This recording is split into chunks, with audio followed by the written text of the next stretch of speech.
بہت سے لوگوں کے لیے یہ انکشاف انگیز بات ہوگی۔ ڈاکٹر ذاکر نائک صاحب پہلے پاکستان آ چکے ہیں اور پاکستان ایک فین بن کے آئے ہیں۔ میں نے پاکستانیوں کو سوشل میڈیا پر جس محبت کا اظہار کرتے ہوئے دیکھا ہے، میں نے اپنی زندگی میں بڑے بڑے یہاں بادشاہ بھی آئے، بڑی بڑی شخصیات بھی آئیں، ان سے بھی محبت کا اظہار ہوتا رہا، لیکن جس محبت کا اظہار اس شخصیت کے ساتھ میں دیکھ رہا ہوں وہ دنگ کر دینے والا ہے، وہ حیران کر دینے والا ہے۔ ڈاکٹر صاحب یہ خود بیان کرتے ہیں کہ اپنے بچپن میں ہکلاتا تھا۔ السلام علیکم ناظرین اکرام، بالآخر پاکستان کی تاریخ کی، پاکستان کی ہسٹری کی سب سے بڑی خبر پاکستانیوں کو سننے کو مل گئی ہے۔ عالم اسلام کی سب سے بڑی شخصیت، سب سے بڑے مناظر، سب سے بڑے داعی، ہزاروں کروڑوں لاکھوں دلوں میں رہنے والی شخصیت جناب ڈاکٹر ذاکر نائک صاحب نے پاکستان آمد کو کنفرم کر دیا ہے، اعلان ہو گیا ہے۔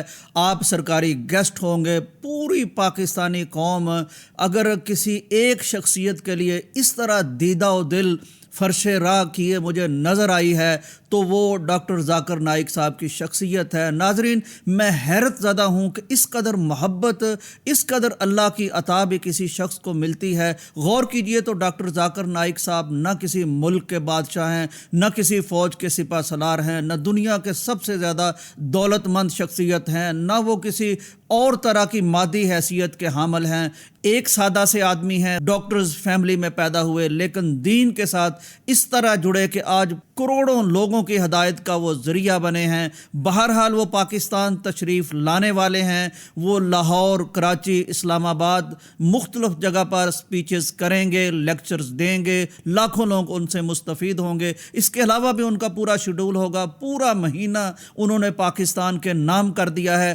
ڈاکٹر ذاکر نائک صاحب کی زندگی پر اگر ہم نظر ڈالتے ہیں تو آپ 18 اکتوبر 1965 کو مہاراشٹر ممبئی میں پیدا ہوئے۔ ڈاکٹر فیملی تھی، ڈاکٹر آپ کو بنایا گیا، آپ ڈاکٹر ہی بنتے رہے، لیکن پھر آپ کی زندگی میں وہ لمحہ طلوع ہوا، وہ تاریخی لمحہ جب انڈیا میں شیخ احمد دیدات تشریف لائے۔ یہ 1987 کی بات ہے۔ ڈاکٹر صاحب کے والد دیندار لوگوں سے محبت کرتے تھے۔ انہوں نے کہا کہ شیخ احمد دیدات سے آپ ملاقات کریں۔ شیخ احمد دیدات اس وقت عالم اسلام کے ممتاز ترین سکالر تھے، خصوصاً تقابل ادیان پر پورا مغرب جن کا جواب نہیں لا سکتا تھا۔ جو ہی ہمارے ڈاکٹر ذاکر نائک صاحب شیخ احمد دیدات سے ملتے ہیں تو ان کے اندر تبدیلی آ جاتی ہے۔ بہت سے لوگوں کے لیے یہ انکشاف انگیز بات ہوگی کہ ڈاکٹر ذاکر نائک صاحب جن کی ایک جھلک دیکھنے کے لیے، جن کو پاکستانی ایئرپورٹ پر دیکھنے کے لیے، جن کو مینار پاکستان دیکھنے کے لیے، جن کو بادشاہی مسجد اور فیصل مسجد دیکھنے کے لیے، جن کو کراچی کے وسیع میدانوں میں دیکھنے کے لیے آنکھیں ترس رہی ہیں، دل تڑپ رہے ہیں، اضطراب ہے، بے چینی ہے، لمحے گنے جا رہے ہیں، یہ ڈاکٹر ذاکر نائک صاحب پہلے پاکستان آ چکے ہیں اور پاکستان ایک فین بن کے آئے ہیں۔ اور یہ پاکستان آئے ہیں 1991 میں۔ یہ ڈاکٹر اسرار صاحب کے لیکچر سے اتنے متاثر ہوئے، انہوں نے ڈاکٹر اسرار صاحب کی تمام کیسٹس حاصل کی اور لاہور میں ڈاکٹر صاحب سے ملاقات کی بطور فین کے۔ ڈاکٹر اسرار صاحب نے 2 نصیحتیں فرمائیں اس وقت ڈاکٹر ذاکر نائک صاحب کو، جنہوں نے ڈاکٹر ذاکر نائک صاحب کو اپنی زندگی میں بہت فائدہ دیا۔ ان 2 باتوں میں سے ایک بات یہ تھی کہ اگر دین کا کام کرنا ہے تو پھر اپنی ضروریات کو محدود ترین رکھیے، لمیٹڈ ترین رکھیے، تاکہ ایک تو کسی بھی مرحلے میں ایسا نہ ہو کہ دین کی بات آپ وسائل نہ ہونے کی وجہ سے نہ کر سکیں، اور دوسرا یہ نہ ہو کہ کبھی مفادات کی وجہ سے آپ کوئی بات کرنے سے رک جائیں۔ چنانچہ دوسری بات ڈاکٹر اسرار صاحب نے ڈاکٹر ذاکر نائک کو یہ بتائی کہ اگر دین کا کام کرنا ہے تو پھر یہ پارٹ ٹائم جاب نہیں ہوتی۔ ڈاکٹر صاحب نے فرمایا کہ میں بھی چونکہ MBBS ڈاکٹر تھا تو میں نے کوشش کی تھی میں اپنی میڈیکل فیلڈ کے ساتھ ساتھ دین کو لے کے چلوں، لیکن میں کامیاب نہیں ہو سکا۔ دونوں باتیں ڈاکٹر ذاکر نائک صاحب نے پلے باندھ لیں۔ 2000 کا سن ڈاکٹر ذاکر نائک صاحب کی زندگی کا بہت بڑا سن ہے، بہت بڑا سال ہے۔ ہوا یہ کہ وہاں ایک بہت بڑی شخصیت تھی مغرب میں، ڈاکٹر ولیم کیمبل ان کا نام ہے۔ انہوں نے ایک کتاب لکھی، یہ کتاب پوری دنیا میں تہلکہ خیز کتاب ثابت ہوئی۔ دراصل ڈاکٹر ولیم کیمبل نے ایک کتاب لکھی تھی کہ قرآن قرآن مجید میں 38 سائنسی غلطیاں ہیں. اب وہ خود ڈاکٹر بھی تھے, انہوں نے کتاب بھی لکھ دی تھی. یہ غلطیاں مسلمان سنتے رہے, کتاب پڑھتے رہے, کامل 7 سال بیت گئے, لیکن مسلمانوں کی طرف سے کوئی جواب نہ آیا. مسلمان حیران بھی تھے, پریشان بھی تھے. ان کا عقیدہ ہے کہ قرآن مجید میں کوئی غلطی نہیں ہو سکتی, نہ گرامر کی غلطی, نہ اعراب کی غلطی, نہ تلفظ کی غلطی, نہ لفظ کی غلطی, نہ سائنس کی غلطی, نہ پیشین گوئی کی غلطی. لیکن وہ بات لکھ دی گئی تھی اور اس کا جواب نہیں دیا جا رہا تھا. بالآخر ڈاکٹر ذاکر نائک صاحب کو بلایا گیا. ڈاکٹر صاحب اس وقت اتنے معروف نہیں تھے, لیکن ولیم کیمبل کے مقابلے میں آپ کھڑے ہوئے. اس کا حوال ڈاکٹر صاحب خود بیان کرتے ہیں کہ نہ صرف میں نے ڈاکٹر ولیم کیمبل کی کتاب کے اعتراضات کا جواب تلاش کیا, بلکہ قرآن پر جتنے بھی اعتراضات ہو چکے تھے میں نے سب کا جواب تلاش کیا کہ اس وقت کسی بھی اعتراض کو اٹھایا جا سکتا ہے. دنیا اتنے بڑے ڈاکٹر کے سامنے ایک ینگ ڈاکٹر جو 30 سال سے کچھ ہی ابو تھی, جن کی عمر غیر معروف تھے, جب وہ کھڑے ہوئے تو ایک دفعہ تمام مسلمان لرز کے رہ گئے کہ اتنی بڑی شخصیت کے سامنے یہ ینگ نوجوان کھڑا ہو گیا ہے.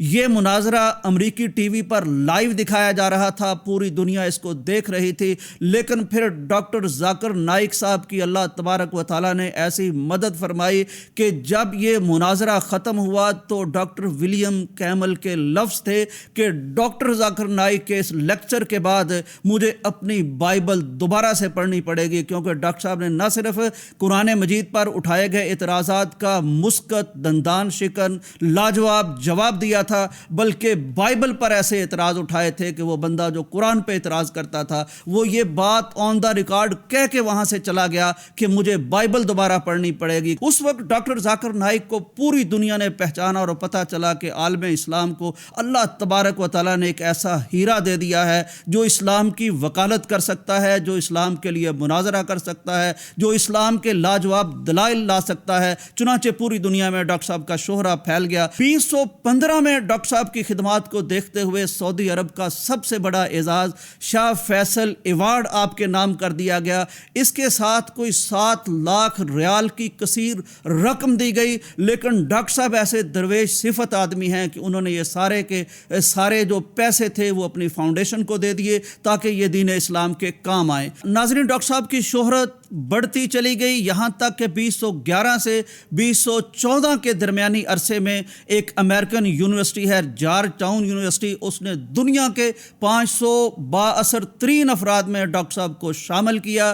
2013 میں یوں ہوا کہ شیخ محمد بن راشد انہوں نے آپ کو دبئی بلایا اور مسلم دنیا کی بہترین شخصیت, آئیڈیل شخصیت کا خطاب بھی دیا, ایوارڈ بھی دیا اور 7 لاکھ درہم بھی آپ کو اس سے نوازا. ڈاکٹر صاحب کی درویشی پھر دیکھیے کہ آپ نے وہ پورے کے پورے پیسے پیس ٹی وی میں لگا دیے تاکہ وہ بھی دعوت میں کام آئیں.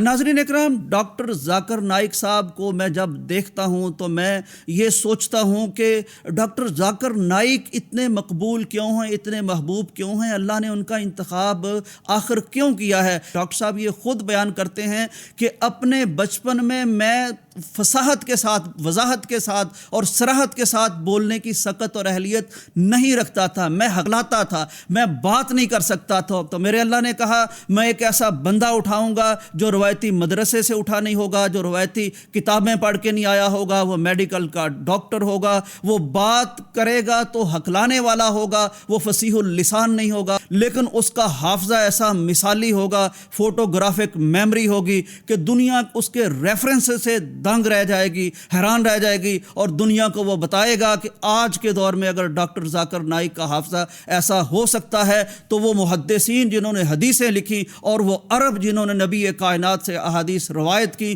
ان کا حافظہ کیسا ہوتا ہوگا. تو میرے اللہ نے ایک ایسی شخصیت کو اٹھایا اور پوری دنیا کو مبہوت کر کے رکھ دیا, لاجواب کر کے رکھ دیا, اور وہ پرخلوص دھان پان سا شخص اٹھا اور میرے اللہ نے اس کو پوری دنیا کا ہیرو بنا دیا کہ ڈاکٹر ذاکر نائک کا دنیا میں کوئی جواب نہیں ہو سکتا۔ یہ شخصیت اب پاکستان میں آ رہی ہیں۔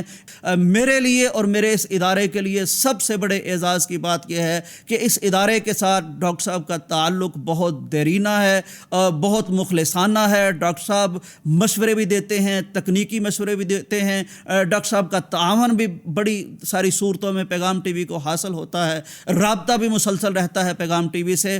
اور جب ڈاکٹر صاحب نے پاکستان کا دورہ کنفرم فرمایا تو یہ ڈاکٹر صاحب کے لفظ تھے، ان کی محبت تھی، ان کا اخلاص تھا کہ انہوں نے فرمایا کہ لاہور میں جب میں آؤں گا تو میں سب سے پہلے پیغام ٹی وی آنا چاہتا ہوں، پیغام ٹی وی وزٹ کرنا چاہتا ہوں۔ ہم انہیں موسٹ ویلکم کہتے ہیں، اہلا و سہلا مرحبا کہتے ہیں۔ اور یہ میں نہیں کہہ رہا، میرا ادارہ نہیں کہہ رہا، ہر پاکستانی کی میں اس وقت ترجمانی کر رہا ہوں، کیونکہ میں نے پاکستانیوں کو سوشل میڈیا پر جس محبت کا اظہار کرتے ہوئے دیکھا ہے، میں نے اپنی زندگی میں بڑے بڑے یہاں بادشاہ بھی آئے، بڑی بڑی شخصیات بھی آئیں، ان سے بھی محبت کا اظہار ہوتا رہا، لیکن جس محبت کا اظہار اس شخصیت کے ساتھ میں دیکھ رہا ہوں وہ دنگ کر دینے والا ہے، وہ حیران کر دینے والا ہے۔ وہ نبی کائنات کی وہ حدیث یاد دلا دینے والا ہے کہ جب اللہ عرش پر کسی سے محبت کرتا ہے تو وہ اللہ جبرائیل کو بتاتا ہے کہ مجھے اس سے محبت ہے، جبرائیل فرشتوں کو بتاتے ہیں، فرشتے پھر انسانوں کو بتاتے ہیں، اور پوری کائنات کے دل ایسی محبت سے بھر جاتے ہیں۔ اگر اس کے مصداق کوئی ایک شخص میں دیکھتا ہوں تو وہ ڈاکٹر ذاکر نائک ہے۔ زمین پر دل ان کی محبت سے بھرے ہوئے ہیں، اور انشاءاللہ ہمارا گمان اور ہمارا ایمان ہے کہ آسمان پر بھی ڈاکٹر ذاکر نائک اللہ کے ہاں ایسے ہی محبوب ہیں، ایسے ہی عزیز ہیں۔ اللہ کرے کہ ان کا آنا پاکستان کے لیے، مسلمانوں کے لیے، عالم اسلام کے لیے خیر و برکت کا باعث بنے۔ وہ خیر و خوبی کے ساتھ پاکستان تشریف لائیں، لوگوں کی ہدایت کا ذریعہ بنیں، اور بخیر و خوبی اپنا سفر مکمل کر کے واپس جائیں۔ ہم ان کو ویلکم اور خوش آمدید کہتے ہیں، اور میں آپ سے اجازت چاہتا ہوں۔ اللہ حافظ۔